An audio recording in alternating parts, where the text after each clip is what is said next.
Olá, povo de Deus, seja bem-vindo ao nosso canal, ao seu canal Palavra de Vida. Hoje, Beto, estamos aterrissando na Costa Verde, exatamente na Costa Verde, aqui no Rio de Janeiro, em Mangaratiba.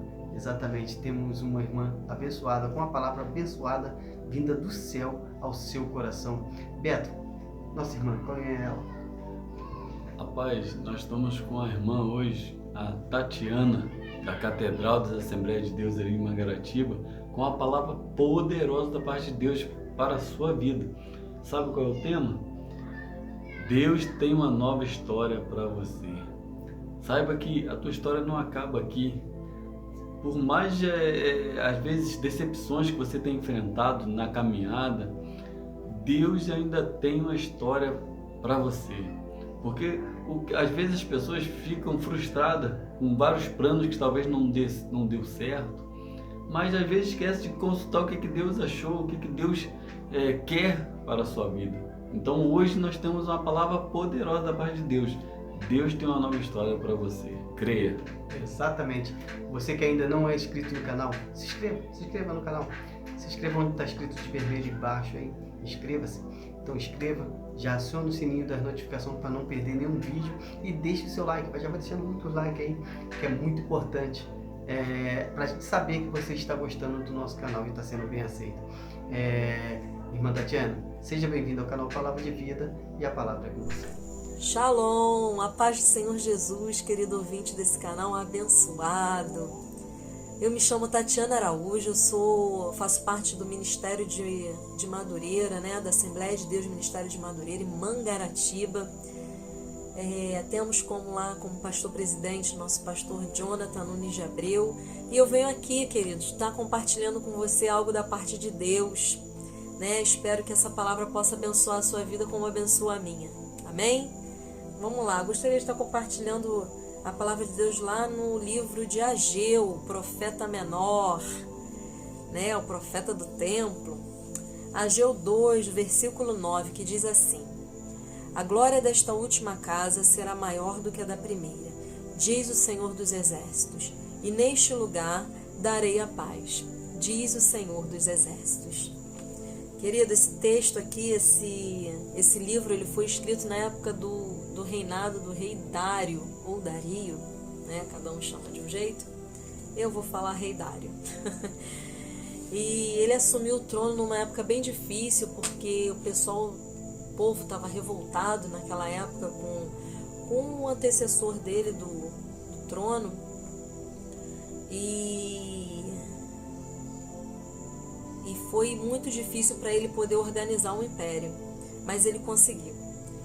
Então foi uma época do pós-exílio também, o pessoal já tinha acabado de sair do cativeiro da Babilônia e o pessoal estava bem, como eu posso dizer, o pessoal estava bem egoísta, O pessoal estava bem olhando para o seu umbigo, Eles estavam querendo construir as suas casas, refazer as suas vidas, porque acabaram de chegar, e não estavam nem aí para nada, só queriam saber de fazer a sua plantação, de cuidar dos seus animais e de vender suas mercadorias e de fazer dinheiro e sobreviver, cada um por si, e nem queriam saber de Deus, em sua maioria, Não pensava mais no coletivo, eles pensavam, porque o povo hebreu ele era um povo muito unido, eles se ajudavam, eles comiam juntos, eles faziam tudo juntos, e um ajudava o outro, um se preocupava com o outro. E nessa época aqui nenhum estava se preocupando mais com o outro, e foi uma época difícil que o pessoal viveu, Estava vivendo, estava passando. E Ageu, nosso profeta do templo aí, profeta do templo porque ele profetizou, ele foi um profeta do Senhor na época em que o templo estava sendo reconstruído, porque tinham destruído o templo de Jerusalém, e foi difícil estar profetizando naquele tempo, era difícil ser profeta, porque as pessoas não estavam dando ouvidos, a palavra de Deus, não estava dando ouvido ao que o Senhor queria falar com o seu povo. E essa época em que eles estavam vivendo, né, sem muita união, não é nada diferente do que a gente vive hoje, né, queridos? Porque hoje a gente, nesse momento então de pandemia que a gente está vivendo, está ficando cada vez difícil, né? Eu costumo dizer que a gente não está mais vivendo, a gente está sobrevivendo, né? Mas a gente que tem Jesus no nosso coração, a gente que tem o Senhor como centro da nossa vida, a gente tem a certeza de que o Senhor, no momento certo, vai prover, né? De que está difícil, mas vai melhorar, né? Então a gente precisa, não como aquele povo que estava cada um por si, mas a gente precisa voltar àquele momento em que todos ainda eram unidos, né, queridos? Porque a gente vive momentos difíceis, sim, mas a gente tem que ter a certeza de que Jesus está no barco juntinho com a gente e de que tudo isso vai passar, né? No tempo certo, o Senhor vai fazer com que tudo flua da forma que tem que fluir, né, queridos? E tem algumas coisas aqui nesse texto que me chamou a atenção, que eu gostaria de estar refletindo e compartilhando com os irmãos, né? Os queridos ouvintes desse canal, irmãos em Cristo, simpatizantes da Palavra de Deus. E a primeira coisa que me chama a atenção aqui nesse texto não é a palavra, nada que está escrito, mas sim o que está subentendido nele, né? Que é reconstrução. Esse período que a gente está vivendo, querido, é um período que a gente precisa reconstruir os nossos valores, na verdade. A gente precisa reconstruir a nossa casa, reconstruir a nossa família, nos reinventar no trabalho, nos reinventar na nossa vida espiritual também, né? Nos reinventar. Eu acho que a palavra aqui melhor encaixada seria resiliência. A gente precisa viver, respirar e exalar resiliência, porque senão afunda o barco, né? Senão a gente deixa o templo lá destruído e a gente não reconstrói. A gente faz como aquele povo, a gente só pensa tanto, a gente foca tanto no que a gente precisa, que a gente acaba esquecendo do necessário. A gente acaba esquecendo que a gente tem um Deus, que a gente tem um Senhor que tudo pode, tudo faz e que no tempo certo providencia o que a gente precisa, né, queridos? Então, essa reconstrução, né, o templo ele estava destruído e as pessoas precisavam reconstruir, porque naquela época o templo ele era um lugar onde era a manifestação da glória de Deus, né? Não era como os dias de hoje que Jesus ascendeu aos céus e deixou aqui conosco o Espírito Santo. E o Espírito Santo habita dentro de nós, nos ajuda, né? Nós somos esse templo hoje. Mas naquela época não. Naquela época o templo era físico, onde Deus se manifestava, né? Eles necessitavam daquela estrutura ali para poder ter o Santo dos Santos, né? Os sumos sacerdotes faziam os sacrifícios e acontecer as manifestações da glória de Deus, né?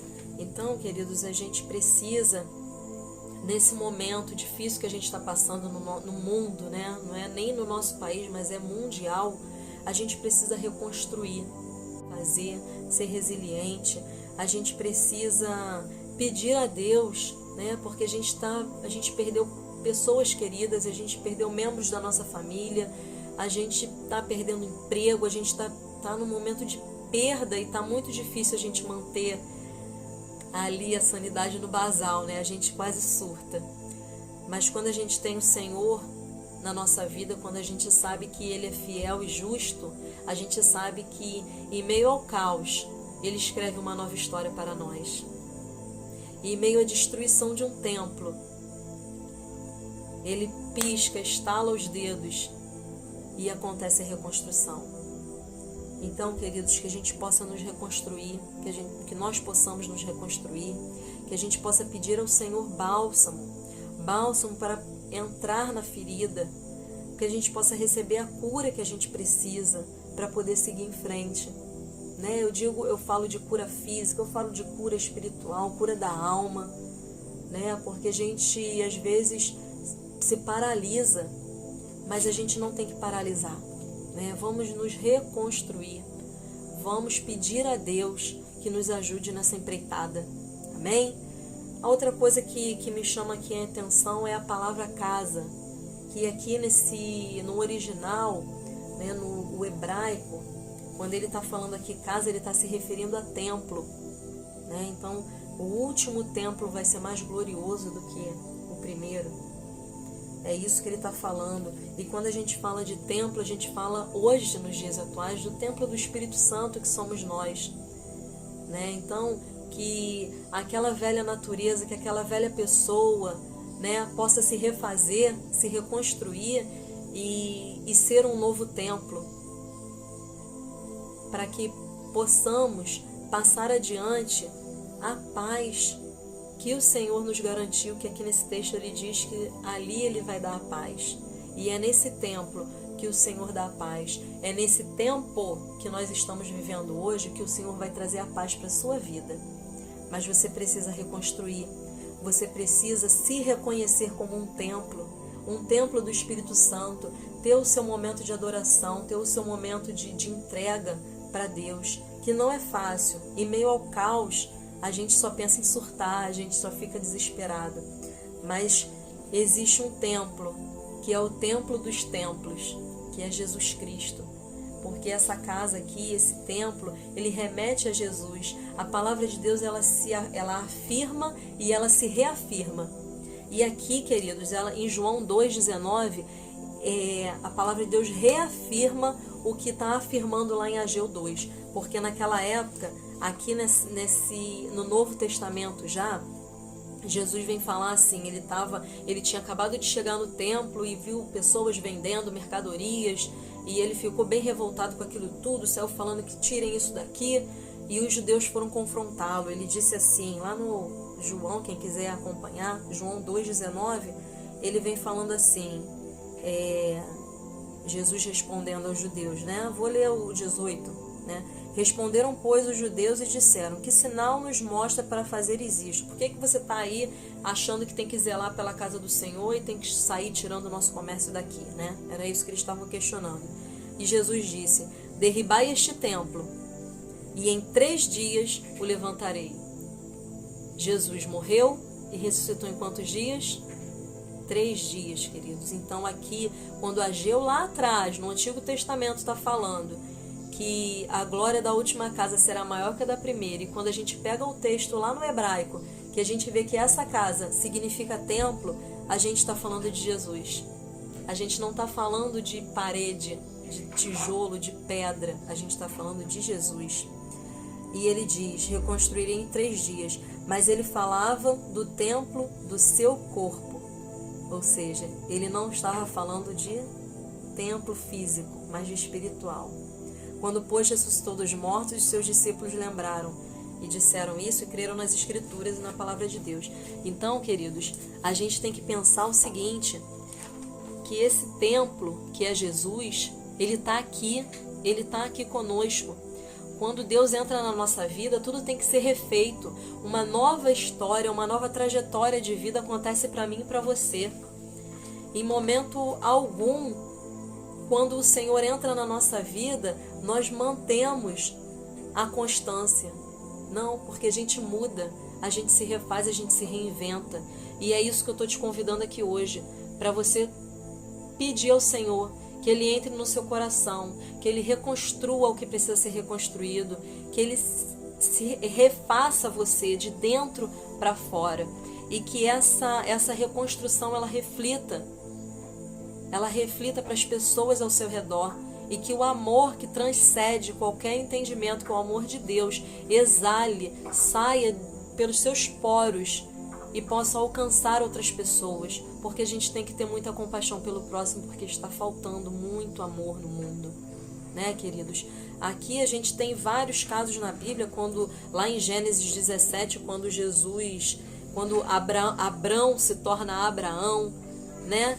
Então, quando Jesus entra na nossa vida, a gente tem que mudar. Enquanto ele era antes, quando ele era Abrão ainda, pai elevado, ele se torna depois Abraão, pai de nação, né? A passagem lá em Gênesis ainda 35, que Jacó se torna Israel, né? Antes o usurpador Jacó, agora Israel o vencedor, né? Sara, né? Ainda em Gênesis também 17, quando vem Sarai, antes era Sarai, né, a mulher estéril, e depois se torna Sara, uma mulher fértil.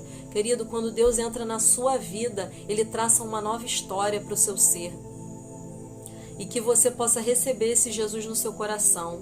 Porque antes você tinha um nome, antes você tinha uma identidade, mas a partir do momento que você deixa Jesus entrar na sua vida, você recebe uma nova história, você recebe um novo nome, uma nova identidade. E isso é o que o Senhor está falando para mim e para você aqui.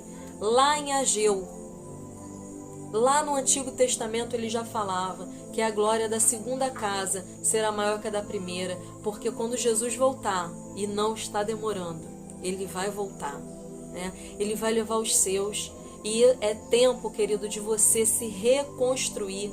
Entregue a sua vida ao Senhor e faça o seu melhor para Ele. Entregue o seu melhor, a sua melhor oferta, o seu melhor louvor, porque Ele está aqui, Ele nos ouve. Fale com Ele a sua petição, o que você precisa. Uma nova história o Senhor tem para a sua vida. Mas basta que você abra o seu coração e se entregue. Se abra à reconstrução. Se reconstrua. Seja resiliente. Receba o templo do Senhor, receba Jesus na sua vida. E receba uma nova história. Trace novas metas e viva o melhor de Deus para a sua vida. Eu agradeço imensamente o convite do canal e deixo aqui um beijo para todos vocês e que essa palavra de poder do alto céu faça morada no seu coração. Um beijo. Mas que palavra poderosa da parte de Deus, né? Que Deus usou a nossa irmã Tatiana, creio que para falar com você mesmo que está assistindo esse vídeo, seja na condução, seja no celular, Deus falou através dessa mensagem. Exatamente. Nós sabemos que todos nós, né, temos uma história, mas Deus tem uma história para você também. Queríamos agradecer, né, de antemão já a irmã Tatiana, ao irmão Tiago. Um grande abraço também para a sua princesinha, né? Que Deus possa estar abençoando essa família rica e abundantemente a esse ministério, né, que é muito bonito.